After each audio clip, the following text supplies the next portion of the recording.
அதைத்தான் நம்ம கண்டிக்கிறோம். அவன் நீ வெறுசு சொல்லுன்னு தானே கேட்கிறான், அதைத்தான் நம்ம கண்டிக்கிறோம். அதனால நிச்சயமாக தீவிரவாதத்தை தீவிரவாதமா தான் பார்க்கிறோம். அரசு இயந்திரங்கள் நிச்சயமாக இதற்கு பதிலடி கொடுப்பார்கள் என்று நம்பிக்கை.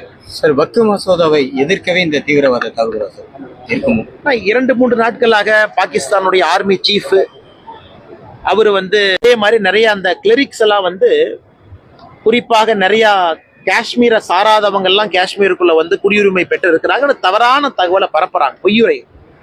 குறிப்பா பாகிஸ்தான் ஆக்கிப்படி காஷ்மீர்ல இஸ்லாமாபாத்ல கடந்த ஒரு வார காலமாகவே நிறைய ஸ்பீச்சஸ், பப்ளிக் அவர்களுக்கு இந்தியா வளர்வது பிடிக்கல, அமைதியாக இருப்பது பிடிக்கல. இந்தியால முக்கியமான நேரத்துல அமெரிக்காவுடைய துணை ஜனாதிபதி 4 நாள் பயணமா வந்திருக்கிறாங்க. இந்தியாவுடைய பிரதமர் சவுதி அரேபியாவுக்கு 2 நாள் பயணமா போறாங்க. இது பிடிக்கல. சோ நேரம் எடுத்து பண்ணணும். அதுவும் குறிப்பாக இன்னசென்ட், அதாவது ஒரு தீவிரவாதிக்கும் பாதுகாப்பு படைக்கும் சண்டை நடக்கத்தான் செய்யுது. அது காலம் காலமாக பாதுகாப்பு படை பதிலடி கொடுக்குறாங்க. ஆனா முதல் முறையாக ரொம்ப நாள் கழிச்சு அப்பாவி மக்கள் என்று தெரிஞ்சே டூரிஸ்ட் இந்தியாவுடைய பல பகுதியிலிருந்து வந்தவங்கள ஒரு தீவிரவாதி தாக்குறாங்கன்னா அது யார் ஏற்றுக்கொள்வார்கள்? யாரும் ஏற்றுக்க மாட்டாங்க. இல்லைன்னா சித்தாந்தம் இருக்குன்னா ஜீரோ சித்தாந்தம். கொலை செய்வது மட்டுமே சித்தாந்தமாக வைத்துக் கொண்டு 26 பேர்த்த கொண்டிருக்கிறாங்க. அதனால இதுல என்ன வஃப், என்ன சித்தாந்தம் இருக்குன்னா ஒரு சித்தாந்தம் இல்லை. அப்பாவிய கொல்லணும், அதன் மூலமா ஒரு ஸ்டேட்மெண்ட் சொல்லணும். இதை மட்டுமே முழு நேர வேலையாக வைத்திருக்கக்கூடிய தீவிரவாதம் வேறறுக்கப்பட வேண்டும். நிச்சயமா நடக்கும் என்கிற நம்பிக்கை இருக்கு. பிரதமருக்கு உயிருக்கு ஆபத்துங்கிற மாதிரி தகவல் இருக்கு. அதனால அவர் அந்த பயணத்தையும் ரத்து பண்ணுறதா இணையத்துல இது நீங்க சொல்வது ஒரு வாரத்துக்கு முன்பு, இன்னைக்கு இல்ல, ஒரு வாரத்திற்கு முன்பு பிரதமருடைய பயணம் எனக்கு தெரியலீங்கன்னா அபிஷியலா போடுறாங்க. நேற்று நம்மளுடைய உள்துறை அமைச்சர் அமித்ஷாஜி அங்க இருக்கிறாங்க. நேற்று இரவே அங்க போயிட்டாங்க. இன்னைக்கு அங்கதான் இருக்கிறாங்க.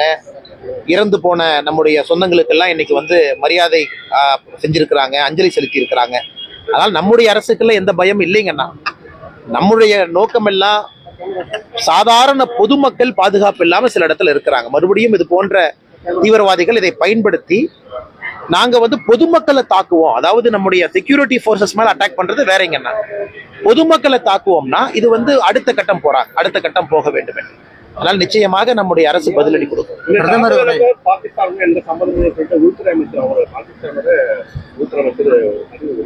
அதை பத்தி நான் கருத்து சொல்ல விரும்பலீங்கன்னா தவறா போயிடும். நம்முடைய அரசு பதில் சொல்லுவாங்க. ஏன்னா இன்னைக்கு எல்இடி சார்ந்த ஒரு அமைப்பு, ரெசிஸ்டன்ஸ் ஃப்ரண்ட் அப்படிங்கிற அமைப்பு பொறுப்பேற்றிருக்கிறாங்க. லஷ்கர் இ தொய்பாவோட நேரடி சம்பந்தம், லஷ்கர் இ தொய்பா பாகிஸ்தான்ல நேரடி சம்பந்தம். அதை வச்சுதான் நான் சொல்றேங்க. நம்முடைய அரசு சொல்லுவாங்க யாரு, எப்படி, யாரு வந்தாங்க, எத்தனை பேர் வந்தாங்க, எல்லாமே.